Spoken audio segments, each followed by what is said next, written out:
ଆଜିର ପ୍ରସଙ୍ଗରେ ଶୁଣନ୍ତୁ ନିରନ୍ତର ସ୍ୱାସ୍ଥ୍ୟ ପାଇଁ ହୋମିଓପାଥି ଆଲେଖ୍ୟ ଡକ୍ଟର ସତ୍ୟନାରାୟଣ ପଟ୍ଟନାୟକ ଉପସ୍ଥାପନାରେ ମୁଁ ଆଦିତ୍ୟ ନାରାୟଣ ଦାସ। ହୋମିଓପାଥିକ ଚିକିତ୍ସାର ଉପାଦେୟତା ଏବଂ ଏଥିପାଇଁ ଜନସଚେତନତା ବୃଦ୍ଧି ଲକ୍ଷ୍ୟରେ ସମଗ୍ର ବିଶ୍ୱରେ ଆଜି ହୋମିଓପାଥି ଦିବସ ପାଳନ କରାଯାଉଛି। ଏପ୍ରିଲ ମାସ 10 ତାରିଖରେ ହୋମିଓପାଥିର ପ୍ରତିଷ୍ଠାତା ଡକ୍ଟର ସାମୁଏଲ ହାନିମ୍ୟାନଙ୍କ ଜନ୍ମବାର୍ଷିକୀ ଅବସରରେ ବିଶ୍ୱବ୍ୟାପୀ ଏହି ଦିବସ ପାଳନ କରାଯାଇଥାଏ। ସାମୁଏଲ ହାନିମ୍ୟାନ ଜଣେ ଜର୍ମାନୀ ଚିକିତ୍ସକ ଥିଲେ। ଗ୍ରୀକ୍ ଶବ୍ଦ ହୋମୋଇସ୍ ଏବଂ ପାଥୋସ୍ର ସମ୍ମିଶ୍ରଣରେ ହୋମିଓପାଥି ଶବ୍ଦ ପ୍ରଚଳିତ ହୋଇ ଆସୁଛି। ଏହା ଏଭଳି ଏକ ଚିକିତ୍ସା ଯାହା ରୋଗୀ ଅନୁଭବ କରୁଥିବା ଲକ୍ଷଣ ସହିତ ସମାନ୍ତରାଳ ଭାବେ ଶରୀରରେ ପ୍ରତୀକାତ୍ମକ ପଦ୍ଧତି ସୃଷ୍ଟି କରିବା ସହିତ ଏହା ମାଧ୍ୟମରେ ରୋଗୀ ଚିକିତ୍ସାର ସୁଫଳ ପାଇଥାଏ। 1796 ମସିହାରେ ହୋମିଓପାଥିର ପ୍ରତିଷ୍ଠାତା ସାମୁଏଲ ହାନିମ୍ୟାନଙ୍କ ଦ୍ୱାରା ଏହି ଚିକିତ୍ସା ପ୍ରଣାଳୀ ଆନୁଷ୍ଠାନିକ ଭାବେ କାର୍ଯ୍ୟକାରୀ କରାଯାଇଥିଲା। ଚଳିତ ବର୍ଷର ବିଷୟବସ୍ତୁ ରହିଛି ନିରନ୍ତର ସ୍ୱାସ୍ଥ୍ୟ ପାଇଁ ହୋମିଓପାଥି। ଏଭଳି ଚିକିତ୍ସାର ପାର୍ଶ୍ୱ ପ୍ରତିକ୍ରିୟା ଯଥେଷ୍ଟ କମ୍ ରହିବା ସହ ଶରୀରରେ ରୋଗ ପ୍ରତିରୋଧକ ଶକ୍ତିକୁ ବୃଦ୍ଧି କରିଥାଏ। ହୋମିଓପାଥି ଔଷଧଗୁଡ଼ିକ ପ୍ରାକୃତିକ ଉତ୍ସ ଯେପରିକି ଉଦ୍ଭିଦ, ଖଣିଜ ପଦାର୍ଥ ଏବଂ ପ୍ରାଣୀ ପଦାର୍ଥରୁ ବିଭିନ୍ନ ମାଧ୍ୟମରେ ପ୍ରସ୍ତୁତ କରାଯାଏ।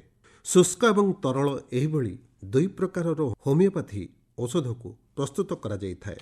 ଭାରତ ତଥା ବିଶ୍ୱ ସ୍ତରରେ ବହୁ ବର୍ଷ ଧରି ହୋମିଓପାଥି ଚିକିତ୍ସାର ଗ୍ରହଣୀୟତା ବୃଦ୍ଧି ପାଇ ଆସୁଛି। 1810 ମସିହାରେ ଜର୍ମାନୀ ମିଶନାରୀ ହୋମିଓପାଥି ଔଷଧ ବଣ୍ଟନ ଆରମ୍ଭ କରିବା ସହିତ ଏହାର ଭାରତ ପ୍ରବେଶ ମଧ୍ୟ ହୋଇଥିଲା। ଧୀରେ ଧୀରେ ଏହା ପ୍ରସାର ଲାଭ କରିଥିଲା।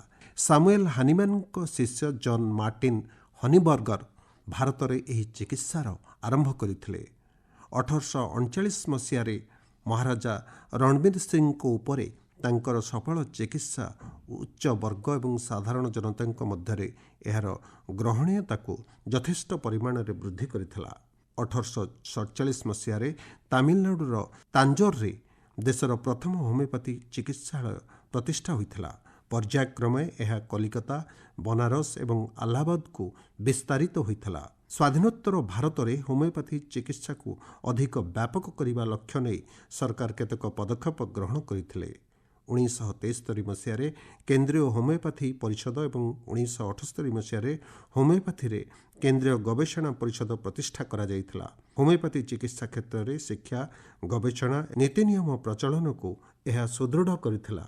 ଏକ ଆକଳନ ଅନୁଯାୟୀ ଭାରତ ଏବେ ବିଶ୍ୱର ସର୍ବବୃହତ ହୋମିଓପାଥି ମାନବ ସମ୍ବଳ ମଧ୍ୟରୁ ଗୋଟିଏ। ଦେଶରେ 3,45,000 ପଞ୍ଜୀକୃତ ହୋମିଓପାଥି ଡାକ୍ତର, 8,593ଟି ହୋମିଓପାଥି ଚିକିତ୍ସାଳୟ, 277ଟି ହୋମିଓପାଥି ଶିକ୍ଷାନୁଷ୍ଠାନ ଏବଂ 34ଟି ଗବେଷଣା କେନ୍ଦ୍ର କାର୍ଯ୍ୟ କରୁଛି। ଦେଶରେ ହୋମିଓପାଥି ଚିକିତ୍ସା କ୍ଷେତ୍ରରେ ପଦ୍ଧତିଗତ ଗବେଷଣା ପାଇଁ ଏହି କେନ୍ଦ୍ରଗୁଡ଼ିକ ଏକ ଦୃଢ଼ ଭିତ୍ତିଭୂମି ପ୍ରସ୍ତୁତ କରୁଛି। ଜାତୀୟ ହୋମିଓପାଥି କମିଶନ ଏବଂ କେନ୍ଦ୍ରୀୟ ହୋମିଓପାଥି ଗବେଷଣା ପରିଷଦ ଭଳି ପ୍ରତିଷ୍ଠାନ ଚିକିତ୍ସାଗତ ଗବେଷଣା, ଔଷଧ ମାନକୀକରଣ ଏବଂ ଶିକ୍ଷାକୁ ତ୍ୱରାନ୍ୱିତ କରିବାରେ ଗୁରୁତ୍ୱପୂର୍ଣ୍ଣ ଭୂମିକା ନିର୍ବାହ କରୁଛି।